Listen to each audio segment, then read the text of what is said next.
Hello and welcome back to Gaming is Therapy. I am Defied Reality, and today I'm bringing you episode number 3 of the EFL Fantasy Challenge. First things first, if you watched episode 2, you're thinking it's the end of August. It's not.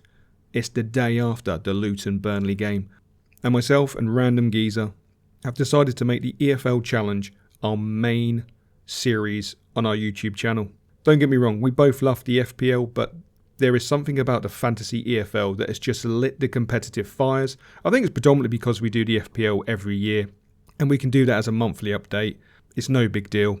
Don't get me wrong, we enjoy it, but the EFL fantasy, 7 players, 2 teams. The competitive fires have been lit, and what a first weekend it was. Over 100 goals across 3 divisions, and only 1 0-0 draw. Phenomenal. Some absolutely cracking games. But that aside, going into the weekend, we had some dilemmas. Myself was straightforward. Sarr, no longer at Norwich, happily at Galatasaray. Random Geezer, Smodics. Does he keep Super Sammy Smodics in his team? Or would he change him out, knowing that he's going to be on the bench? That's the question. So let's have a look at what I did. Quite straightforward. I took Sarr out, had no real choice, otherwise I'd get 0 points. And I brought in Hammer from Sheffield United.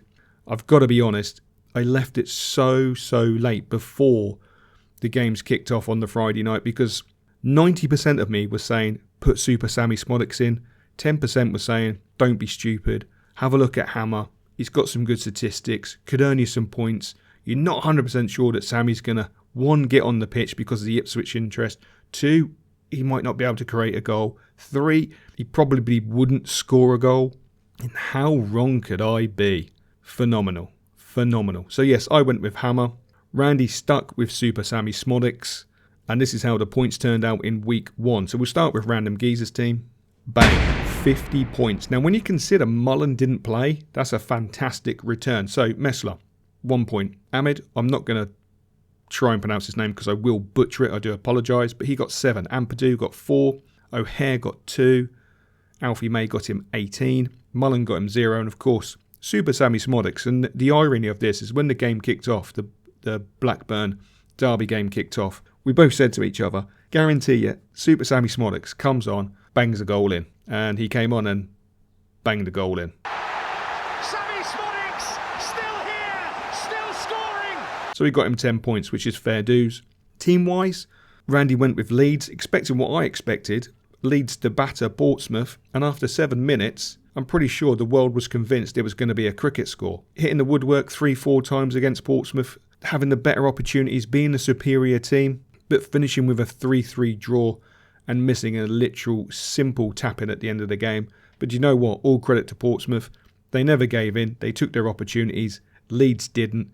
That's why we love the Championship, because it is literally a roller coaster out of Satan's backyard. It is just ridiculously competitive. Birmingham City, again, Random was under the same illusion as myself. Birmingham would beat Reading.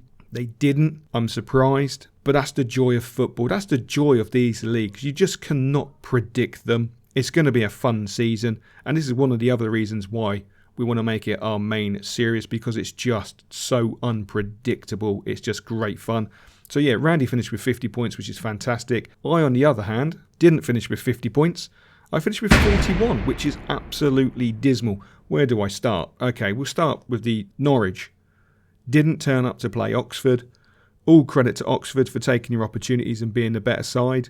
Nil point. Rotherham. I'm really quite glad. I think I overhyped Rotherham myself. I got myself in such a little bandwagon that all the wheels came off. And of course, Rotherham got me nil point. Common theme at the moment, which is not good.